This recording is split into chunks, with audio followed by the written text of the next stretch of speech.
Okay, so in this lecture, I'm just going to cover periodization, which is pretty intense.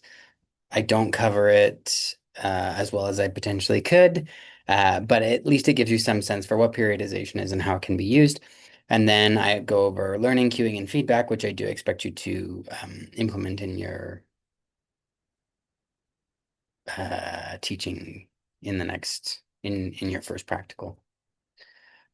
Okay, quick review, right? This should be your baseline prescription for aerobic training. Okay, so we're looking at 3 to 5 days a week. Your coaching intensity based off of RPE, METs, VO2, or heart rate. Time roughly should be 20 to 60 minutes per session, 20 if it's vigorous, 30 if it's moderate or more, right? Corresponding to that meeting the guideline of 175 or 150 to 300 minutes of moderate or 75 to 150 minutes of vigorous physical activity per week. For the type, right, we're looking for continuous rhythmic activities that use large muscle groups like running, walking, cycling, skiing, etc.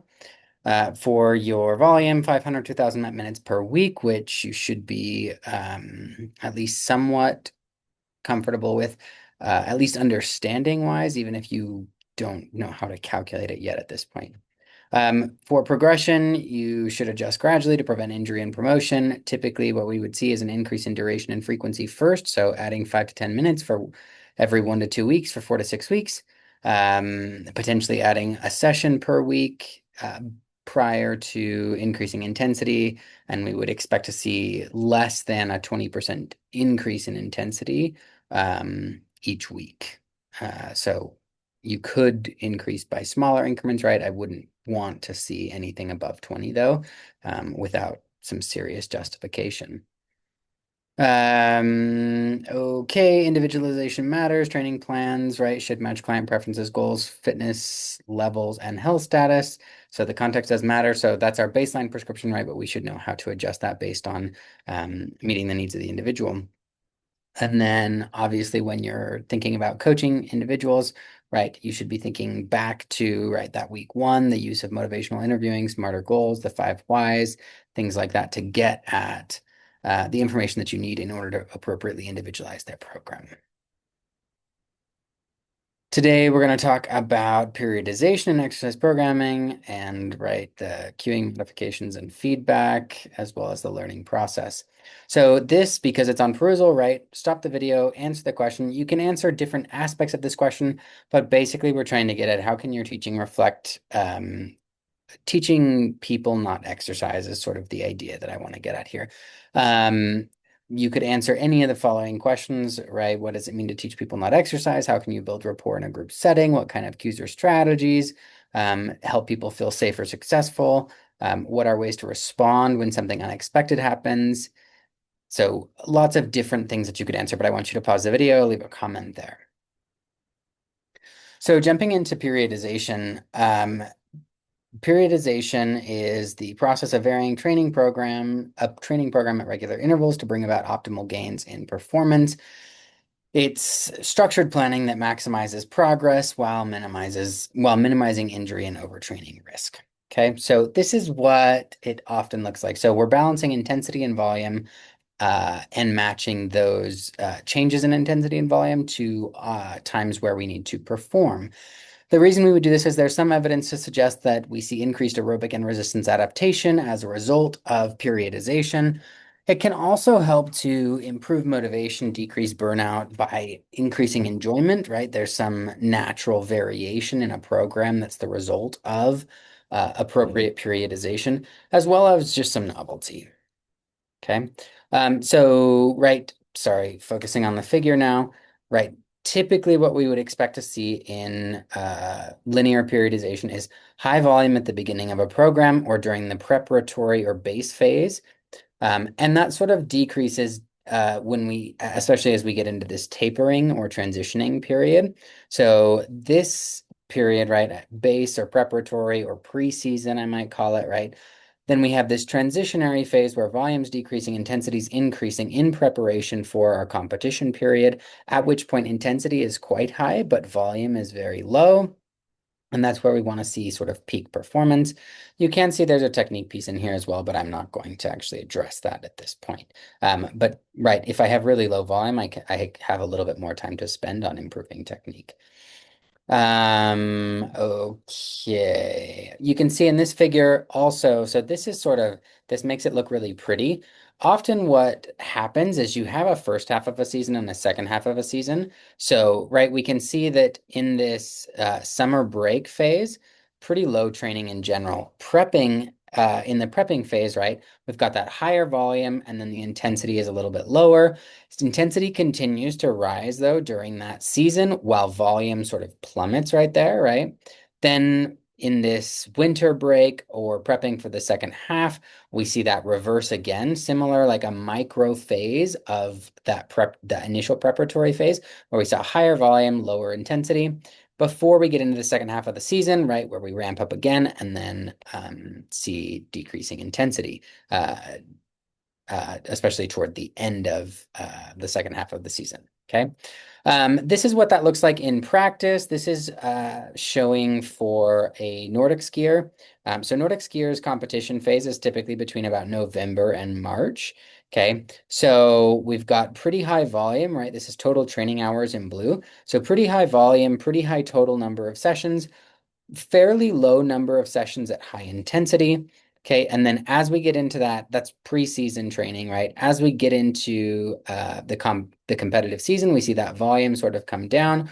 We see the number of high intensity sessions come up, maybe a little bit, although in this case, staying relatively consistent. And you also see total sessions starting to sort of come down during that in-season period before, right, dropping off into the off season and taking a break here. Okay. Okay, so we can break periods down into a couple of different phases. So if you think about an annual plan or a season plan, right, we've got preparatory phases, general prep, then specific prep potentially, competitive phases, that pre-competitive period, right? That's that sort of transitionary period where I'm seeing the intensity start to come up, the volume start to come down before hitting the competitive season, high intensity, low volume, and then hitting that transition phase, so really low, pretty low intensity and volume. This sort of helps you plan out the periodization that you're going to do, though, right? So I've got macro cycles, right? So inside of general prep, I might have two different cycles before I get into specific prep, right? Really focusing on sort of sport specific performance, whereas here maybe I'm just focusing on general strength. Then we get into, right, you can have macro cycles of this pre-competitive phase. Again, maybe focusing on some sport specific stuff, but really focusing on higher intensity, lower volume there. Competition, right? We just really want a couple of good high intensity sessions across the week potentially. And then in that transition phase, again, just a lot of rest actually. You can then break that further down into microcycles.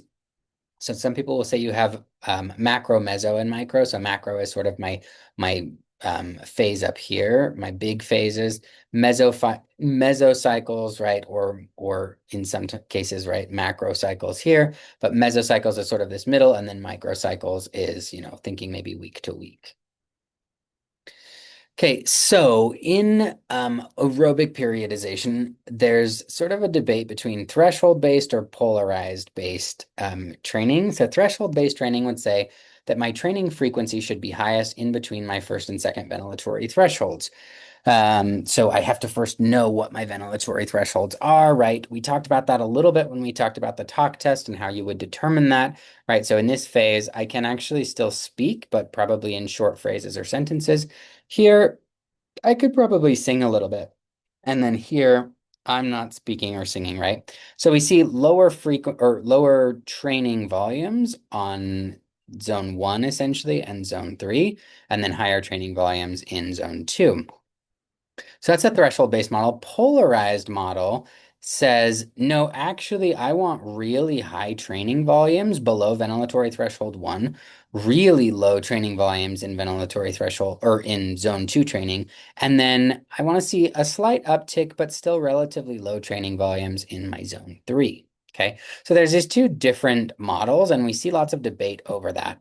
You also have, so that's a 3-zone system. And just for the record, that's what basically every training model is based off of. So I can have a 7 zone system, but basically every training model is built off of this idea about lactate or ventilatory thresholds, including this 7 zone model. So the 7 zone model says there's theoretically a sweet spot. However, that sweet spot is right at my onset of blood lactate accumulation. So right at my lactate threshold, is what we would say. So, and then each of these zones are picked based on this. So we're not actually this training block. So it was designed by Andy Kogan, I think is how you say his last name, who's a pretty famous guy in terms of designing programs for competitive cyclists. But he says we're actually not picking these intensities based off of maximal or minimal thresholds. We go find the ventilatory threshold, and then based off of that, we decide what zone 3, 2, and 1 are. So again, the 7 zone system that he came up with is based around the lactate threshold, and how long you can maintain individual tempos, individual intensities. And then also, I love this figure. It's really impressive, I think. But what's the adaptation that you would potentially be getting out of that training block, okay? Or training in that zone. Um, so this is how he broke up his training blocks.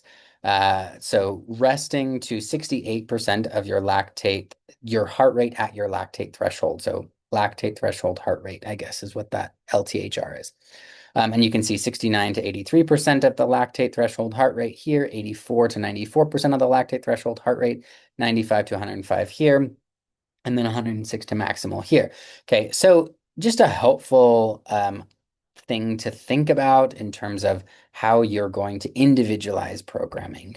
Also, just a quick note, right? Heart rate, there's a lot of heart rate variability. So if I were exercising outside, I would expect to see some variation there. So a lot of times what's practically done, at least with cyclists, is they use something called a power meter to look at how much power they're producing and not actually at heart rate. Okay, so right, we see first there are thresholds.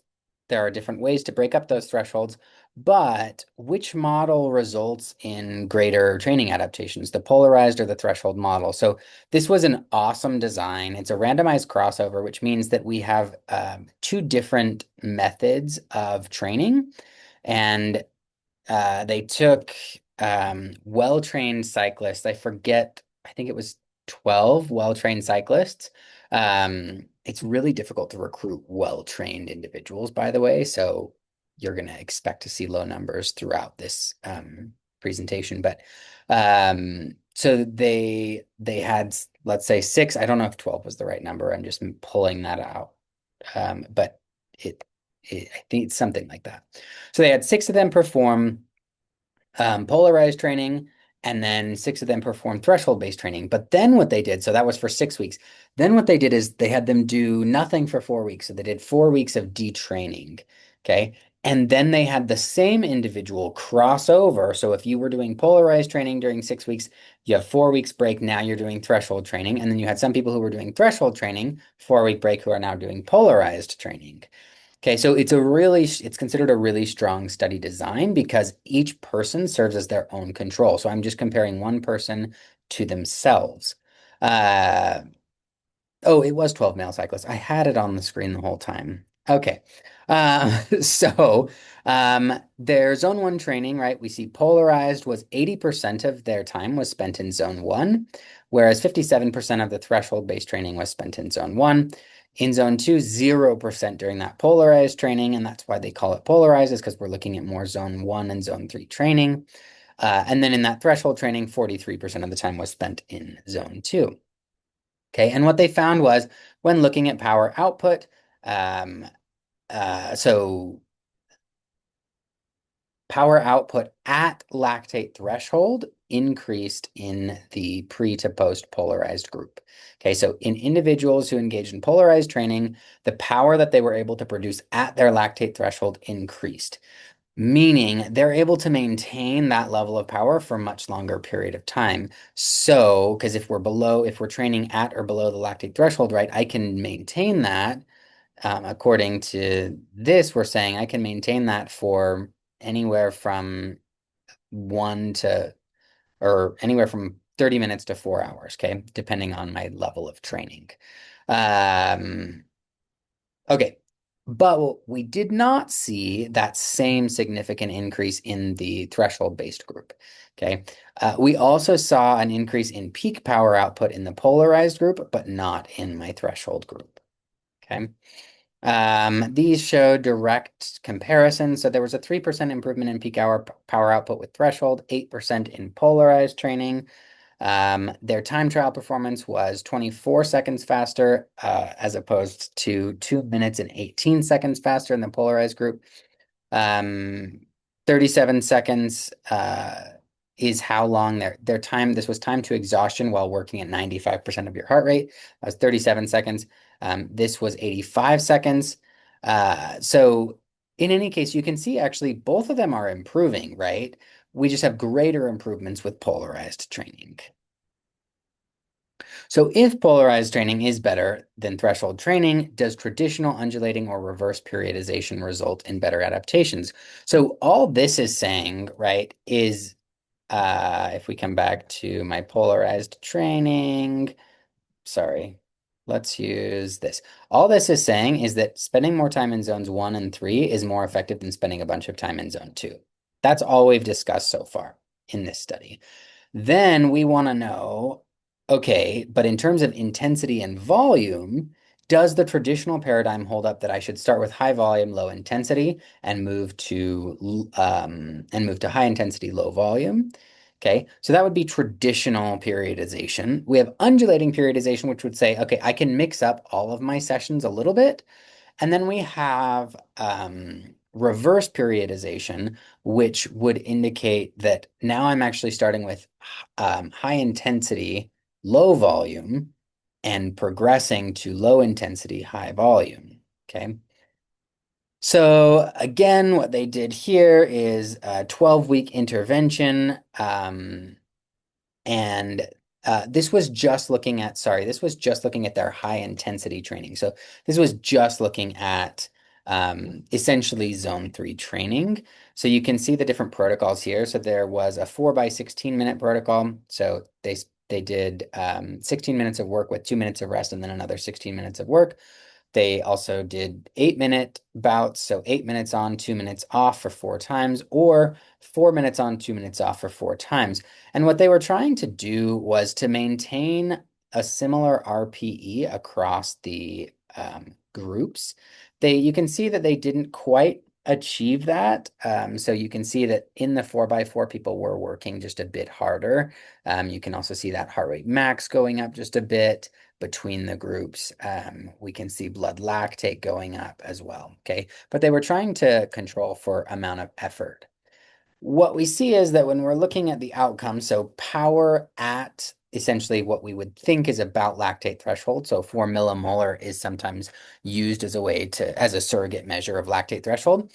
But what we see is that traditional or reversed training is significantly better than that hybrid periodization strategy for power output at lactate threshold, which is a good measure of performance for cyclists. You also see a trend towards improvements in VO2 max in traditional and reversed, but not in hybrid training. Well, sorry, they all improved again. Just that there looks like there's a significant difference maybe between the traditional and the reversed. And then in terms of peak power output, so or power at VO2 max, again, sort of a trend here. Everybody improved, but it looks like traditional and reversed both were more effective. And this is a cool way of showing their analysis. So the number of participants, right? We talked about how each participant's response to training is going to differ. This shows the number of participants that had a very large response in response to a specific training protocol. So you can see, right, with traditional, we had a lot of our participants have a very large or a large response when we compare to the other two training modes. And note that some individuals didn't respond to each of the training protocols, okay? So that's where individualization comes in a lot. So after 12 weeks of structured best practice training, right, what happened? So all of them were getting a lot of zone one training, but what they found was that during your high intensity training, it looks like that essentially that 4x8 protocol was the most effective protocol, and that traditional or reversed periodization is more effective than undulating periodization.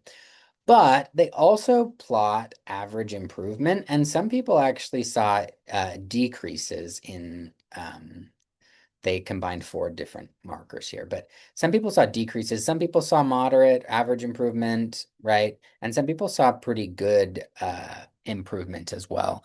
So uh, what this should indicate, right, is there's a lot of messiness here.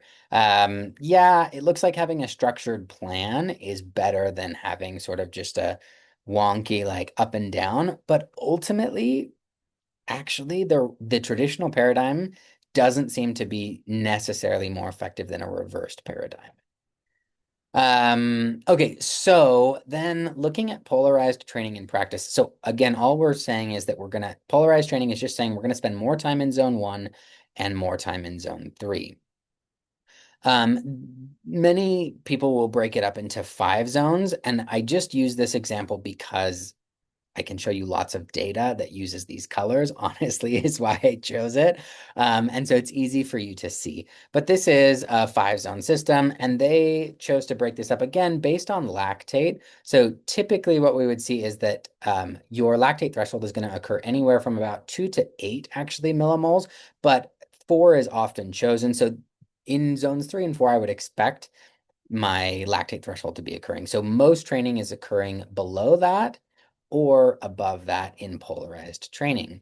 So now we want to see, like, does that actually play out?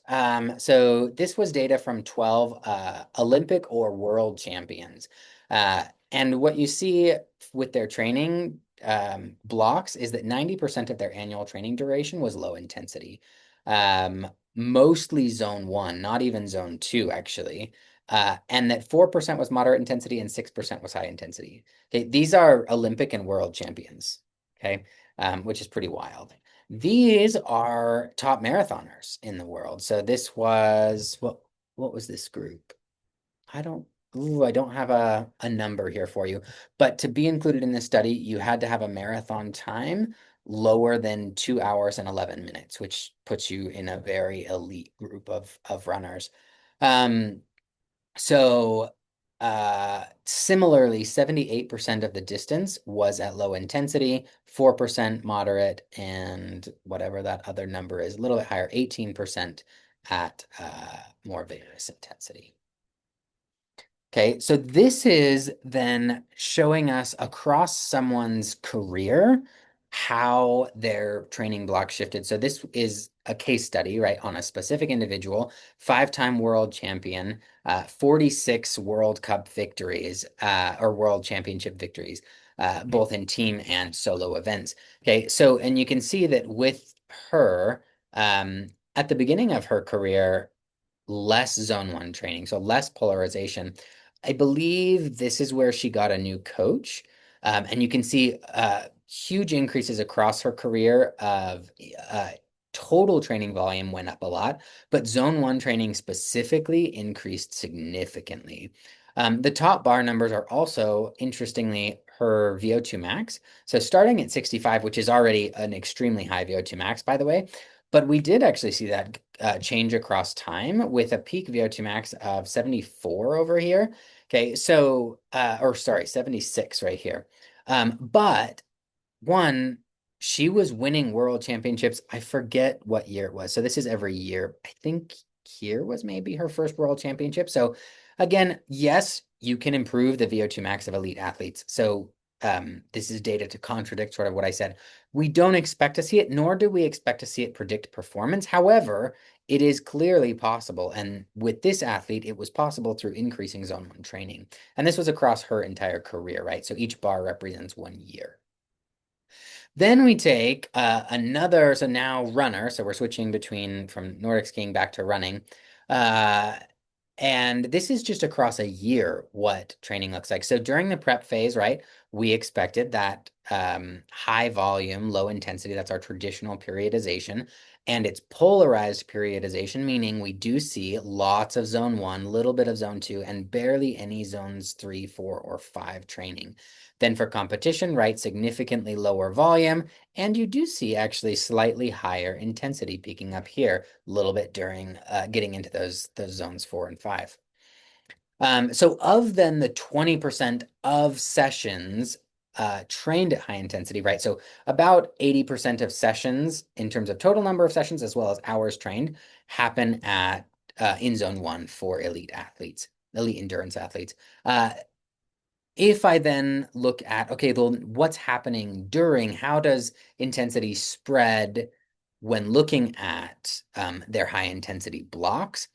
Here, right, we see that preseason, right? Preseason, again, low volume, lots of zone three, zone four. As we get into the season, still some zone three, zone four, but we do pick up the higher intensity sessions in zone five there as well. Oh, and this was for an Olympic level rower. So again, switching sports quite a bit there. So you can see though that it looks like a lot of the sports are using really similar paradigms in order to achieve good results. So what's the best protocol then for high intensity sessions, right? So we're suggesting that 20% of your training be high intensity, 80% be low intensity, and not really spending much time in the middle. So a really cool study by Sealer in 2013 trained 29, or sorry, 35 cyclists, either at 4 by 16 minute, 4 by 8 minute, or 4 by 4 minute intervals with 2 minutes of rest in between, um, twice a week. And this is in addition to they're doing all their zone one training. So we've done the polarized training. We're just trying to figure out what's the best way to do high intensity training now. And when we compare the different groups, so we have just low intensity training, then we have the 4 by 16, 4 by 8, 4 by 4. Looking at VO2 peak, looks like 4 by 8 definitely has the edge there. In terms of power at VO2 peak, also 4 by 8's got the edge. This was time trial. Again, 4 by 8's got the edge, and then power at lactate threshold. Also 4 by 8 has the lead there. So, and these individuals were training, so they were asked to train at an intensity that they could maintain for 8 minutes. That was the instruction they were given, which resulted in them working at about an RPE of 7 and at about a heart rate max of 90%. Okay, just as a heads up. Uh, Again, we see they split individuals up between those who had basically no significant effect, moderate effect, large effect. And you see, right, the most number of individuals with large effect are in the 4 by 8, and nobody in the 4 by 8 had a trivial effect. Okay, so pretty huge deal here. So I would say during that 20% of my training, I'm going to focus on maybe 4 by 8s would be a good protocol. Okay, I'm going to take a little break here before I jump into learning.